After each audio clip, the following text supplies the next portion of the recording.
ఇంకోటి అండి, ఆంధ్రప్రదేశ్ అంశానికి వచ్చేప్పటికీ లోకేష్ గారు జర్మనీ వెళ్ళారు, జగన్మోహన్ రెడ్డి గారు కలకత్తా వెళ్ళారు. ఇది గడిచిన వారం రోజులుగా రెండు పార్టీల మధ్య ఈ రెండు అంశాల మీద జరుగుతుంది. లోకేష్ గారు అయితే ఈవెన్ దొంగతనంగా వెళ్ళాల్సిన అవసరం ఉంది, నేను అఫీషియల్గానే వెళ్ళాను, ఆయన with the permission of government of India, అక్కడ ప్రోటోకాల్స్ ఏమంటే అవన్నీ తీసుకుని ట్విట్టర్లో దాంతో సహా పెట్టారు, ఆయన ఇంటర్వ్యూ అంతా పెట్టారు. సరే, ఆయన అక్కడికి ఏదో వెళ్ళి వేరే కార్యక్రమాలు చేసుకొని వచ్చారని వీళ్ళ అభియోగం. అఫీషియల్గా వెళ్ళారు ఆయన.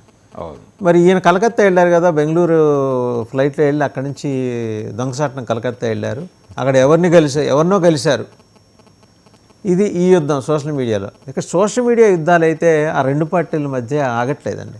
లేదు, చాలా సీరియస్గా దాడులు చేసుకుంటున్నారు పరస్పరం. అంటే ఆయన బెంగళూరులోనే ఎందుకుంటున్నారు, బెంగళూరు నుంచి వచ్చి పెడుతున్నారు తప్ప. అంటే గతంలో ఆయన చంద్రబాబు గారి ప్రతిపక్షంలో ఉండగా ఒక మాట మాట్లాడేవాడు తరచూ జగన్మోహన్ రెడ్డి గారు. పక్క రాష్ట్రంలో ఉండే ముఖ్యమంత్రి, పక్క రాష్ట్రంలో ఉండే, అంటే ముఖ్యమంత్రి అని కాదండి, అప్పటికి ముఖ్యమంత్రిగా లేడే చంద్రబాబు గారు. ఆయన ఉండేదేమో హైదరాబాద్లో, ఇక్కడ విషయాలు మాట్లాడతాడు, ఆయనకేం సంబంధం అంటే నాన్ లోకల్ అనేటువంటి ఒక అభిప్రాయ ప్రకటన చేశాడు ఆయన. అంటే ముల్కీ నిబంధనలు మాట్లాడాడు ఒక రకంగా జగన్మోహన్ రెడ్డి గారు. ఇప్పుడు పరిస్థితి ఏమిటి, ఇప్పుడు అదే ఎలిగేషన్ని జగన్మోహన్ రెడ్డి మీదకి చెప్పేటువంటి ప్రయత్నం తెలుగుదేశం పార్టీ చేస్తోంది. బెంగళూరులో ఉండటానికి ప్రయత్నం చేస్తున్నాడు ఆయన. బెంగళూరు నుంచి ఏదైనా కార్యక్రమం ఉంటే వచ్చి ఒక 2 రోజులో 3 రోజులో ఆ ప్రోగ్రాం అయిపోయిన తర్వాత తిరిగి బెంగళూరే వెళ్ళిపోతున్నాడు ఆయన. ఏముంది బెంగళూరులో, ఎందుకుంటున్నాడు అనే దానికి సంబంధించి కూడా సోషల్ మీడియాలో రకరకాల చర్చలున్నాయి. ఆయన అరెస్టుకు భయపడి అక్కడ ఉంటున్నాడు, ఇక్కడ ఉంటే ఇమ్మీడియట్ టార్గెట్ అయిపోతాం కాబట్టి వచ్చి ఆ 2 రోజులు 3 రోజులు ఆ కార్యక్రమం చాలా వేగంగా నిర్వహించి అంతే వేగంగా వెళ్ళిపోవటం వెనకాల అరెస్టు భయం ఉంది అనేది ఒకటి ఎస్టాబ్లిష్ చేయడానికి ప్రయత్నాలు చేస్తున్నారు వీళ్ళు. అలాగే వైఎస్ఆర్సీపీ నుంచి వీళ్ళ మీద ఇప్పటికీ రాడార్లు పనిచేస్తూనే ఉన్నాయి. లోకేష్ కదలికల మీద, అలాగే చంద్రబాబు గారి పర్యటనల మీద, దీని మీద వాళ్ళ టోన్లో వాళ్ళు మాట్లాడేస్తున్నారు. ఇప్పుడు ఈయన కలకత్తా ఎందుకు వెళ్ళారు అనే దాని మీద, జరుగుతున్న చర్చలు, ఆయన 2 కార్యక్రమాలు ఉన్నాయి ఇప్పుడు ఆయనకి.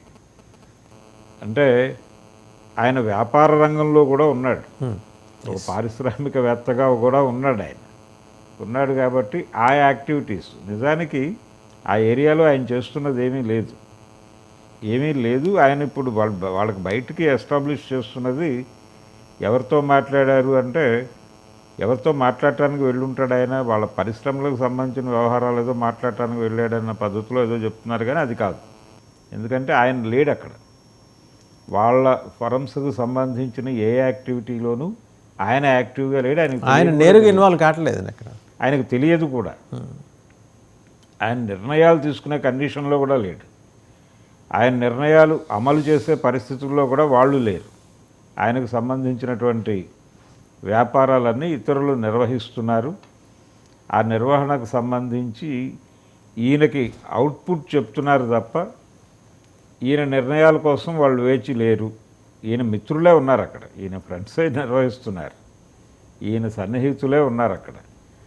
సో ఈయన ఇంకేదో యాక్టివిటీ తన భవిష్యత్తు కార్యాచరణకు సంబంధించి కొంతమందిని పొలిటికల్గా కలవటం కోసమే వెళ్ళుంటాడు, అంతకుమించి ఏమి. అంటే ఆ ప్రైవేట్ మీటింగ్ ఎవరి మధ్య జరిగిందని కదా, ఈయనతో పాటు పార్టిసిపేట్ చేసింది ఎవరనేది సందేహం.